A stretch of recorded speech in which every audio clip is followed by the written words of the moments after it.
ஆண்டவராகிய இயேசு கிறிஸ்துவின் நாமத்தினாலே இந்த காலை பொழுதிலே உங்கள் யாவரையும் அன்புடன் வாழ்த்துகிறேன். மற்றொரு காலை பொழுதிலே உங்களை சந்திப்பதில் மிகுந்த மகிழ்ச்சி. இந்த நாள் ஒரு இனிய நாளாய் உங்களுக்கு அமைவதாக. இந்த நாளில் நான் உங்களோடு சொல்லப்போகின்ற கர்த்தருடைய வார்த்தை சங்கீதம் 37:4 முன்வைக்கிறேன். அவர் உன் இருதயத்தின் வேண்டுதலை அருளிச் செய்வார். அவர் உன் இருதயத்தின் வேண்டுதல்களை அருளிச் செய்வார். எத்தனை அற்புதமான, எத்தனை பரவசமூட்டுகின்ற ஒரு வார்த்தை பாருங்கள். நம்ம இருதயத்தில் நிறைய வாஞ்சிகள் உண்டு, விருப்பங்கள் உண்டு. சிலதை நம்ம சொல்லிடலாம், சிலதை நம்ம சொல்ல முடியாமலேயே உட்கார்ந்து இருக்கலாங்க. சொல்லணும்னு நமக்கு எண்ணங்கள் வரலாம், ஆனால் ஒரு தயக்கம், ஒரு குழப்பம். இதை சொன்னா என்ன ஆயிருமோ, நடக்க வேண்டிய காரியம் நடக்காம போயிடுமோ. எஸ்ரா 8ஆம் அதிகாரத்தை வாசித்து பாருங்கள். எஸ்ராவுக்கு ராஜாவின் இடத்துல அங்கே போகிறோம், எங்களுக்கு துணைக்கு ஆளுங்க வேணையா, நிதி வேணும், என்னெல்லாம் கேட்கணும்னு ஆசை. ஆனாலும் ராஜாட்ட சொன்ன, ராஜா என்ன நினைப்பாரோ, தப்பா சொல்லிடுவாரோ, என்ன கடுக்குன்னு பேசிடுவாரோ, வேண்டாம், அது எதுக்கு பேசுறது, அமைதியில் ஆயிருந்தாங்க. ஆனால் எஸ்ரா சொல்லுகிறான், நாங்கள் ராஜாவின் இடத்தில் கேட்க தயங்கின காரியங்களையும் ராஜா எங்களுக்கு தந்தார். ஹல்லேலூயா. இதுதான் நம்முடைய ஆண்டவர். That's a different. அதான் வித்தியாசம். நீங்க சில காரியங்களை கேட்க தயங்கி போயிருக்கிறீங்க, கேட்டா என்ன நடந்துருமோ என்று கயங்கி கொண்டிருக்கிறீங்க.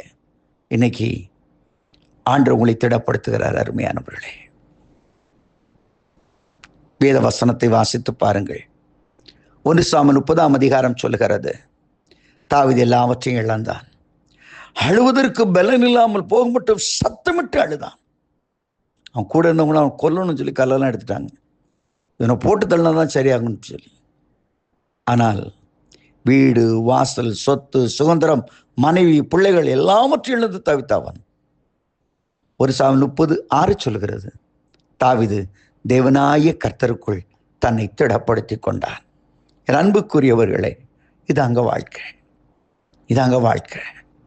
உலகத்தில் நாம் இழக்கும் பொழுது, சில தோல்விகளை சந்திக்கும் பொழுது, நம்ம என்ன நினைக்கிறோம்னு சொல்லி நம்முடைய உணர்வுகளை கூட புரிந்து கொள்ள மாட்டாங்க, நம்முடைய வாஞ்சிகளை கூட புரிந்து கொள்ள, நமக்கு எதெல்லாம் தான் பேசிக்கிட்டு இருப்பாங்க. இவன் இழந்து போயிருக்கிறானே, இவருக்கு என்ன சொல்ல, அதுவும் கன்சிடர் கூட பண்ண மாட்டாங்க. தாவீது பார்த்தான், ஒரே வழி, தேவனிடத்தில் தன்னை திடப்படுத்தி கொண்டான். இந்த வேத வசனத்தின் 37:4 முன்பகுதியை வாசித்து பாருங்கள். வேதம் சொல்கிறது, கர்த்தரிடத்தில் மனமகிழ்ச்சியாயிரு. Rejoice in the presence of the Lord. கர்த்தரிடத்தில் மனமகிழ்ச்சியாயிரு. அவர் உன் இருதயத்தின் வேண்டுதலை உனக்கு திடப்படுத்துவார். தாவீது என்ன செய்தான், தன்னை உற்சாகப்படுத்திக் கொள்ளுகிறான். ஆங்கில மொழிபெயர்ப்பு சொல்கிறது, திடப்படுத்துவதற்கு பதிலாக David encouraged himself in Lord. கர்த்தருக்குள்ளே தன்னை திடப்படுத்திக் கொண்டான். தேசமே பயப்படாதே, மகிழ்ந்து களிகூறு, கர்த்தர் பெரிய காரியங்களை செய்வார். இன்றைக்கு உனக்கு இழப்புகள் வந்தது உண்மைதான், தோல்விகள் வந்தது உண்மைதான். ஆனால் தாவீதுக்கு எல்லாவற்றையும் திருப்பி கொடுத்த தேவன் உனக்கும் உன் வாஞ்சிகளை நிறைவேற்ற அவர் வல்லமை உள்ளவராயிருக்கிறார். தேவர் ரிகவர்ட் ஆல், எல்லாவற்றையும் திருப்பி கொண்டார். ஒரு மன விருப்பங்கள் எல்லாம் நிறைவேற்றப்பட்டது. காரணம், கர்த்தருக்குள் தன்னை திடப்படுத்தி கொண்டார். உலகத்தை அப்படித்தானே, தேவையோடு போகும் பொழுது சில சமயங்களில் நாம் வேதத்தில் வாசிக்கிறோம் அல்லவா, அதே போல ஒரு சம்பவம் நடைபெற்றிருக்கலாம். கானானிய ஸ்திரீ ஒருத்தி ஆண்டவரை தேடி வருகிறாள். தன் பிள்ளை பலவீனப்பட்டிருப்பதை சொல்கிறாள். ஆண்டவர் கண்டுகொள்ளாது போலவே இருக்கிறார். அப்படியே போயிட்டே இருக்கிறார். இப்பாசவே கடந்து போகிறார். சீஷர்கள் கூட ரொம்ப கடுப்பாயிடுறாங்க. ஆண்டவரே, ரொம்ப நேரம் அந்த பொம்பளை கேட்டுக்கிட்டே வர, ஏதாவது ஒன்று சொல்லுங்க. இயேசு திரும்பி பார்த்து கனிவான ஒரு வார்த்தையை சொல்லவில்லை. அப்பத்தை எடுத்து இந்த நாய்களுக்கு போடுவானே என்று சொல்லிவிட்டார். என்னால் கானானிய பெண் அல்லவா, ஒழுக்கமற்ற ஒரு ஜீவியம் செய்கின்ற மக்கள் அல்லவா, ஆகவே அந்த வார்த்தையை சொல்லுகிறார். அந்த பெண்ணோ அழுதுருக்கலாம், ஓன்னு சத்தம் போட்டு, என்ன பார்த்தா நாயின்னு சொன்னீங்க, இவ்வளவு நேரம் கத்திக்கிட்டு வந்தேன், என்ன நாய். ஒருவேளை நாம் கேட்கின்ற காரியங்கள், இருதயத்தில் வாஞ்சிக்கிற காரியங்களுக்கு சரியான பதில் கிடைக்காவிட்டாலும் பரவாயில்லை, அதுக்கு பதிலாக திட்டு வாங்கிட்டு இருக்கீங்களா? நீ உண்மையை சொன்னனால உங்கள் வீட்டுக்கார் மூஞ்ச தூக்கிட்டு போறாரா? பயப்படாதீர்கள். என் அன்பு சகோதரியை, நீ பயப்படாதே. என் அன்பு சகோதரன் பயப்படாதே. அவள் தன்னை தாழ்த்தி மறுபடியும் தாழ்த்தி சொல்கிறாள், மேஜிலிருந்து விழுகின்ற துணிக்கைகளை பொறுக்கிக் கொள்ள நாய்க்குட்டிகள் ஆயத்தமாய் இருக்கிறதே என்று சொன்ன பொழுது, மகளே உன் விசுவாசம் பெரிது, நீ விரும்பினபடி உனக்கு ஆக கடவுது என்று ஆசீர்வதித்து அனுப்புகிறார்.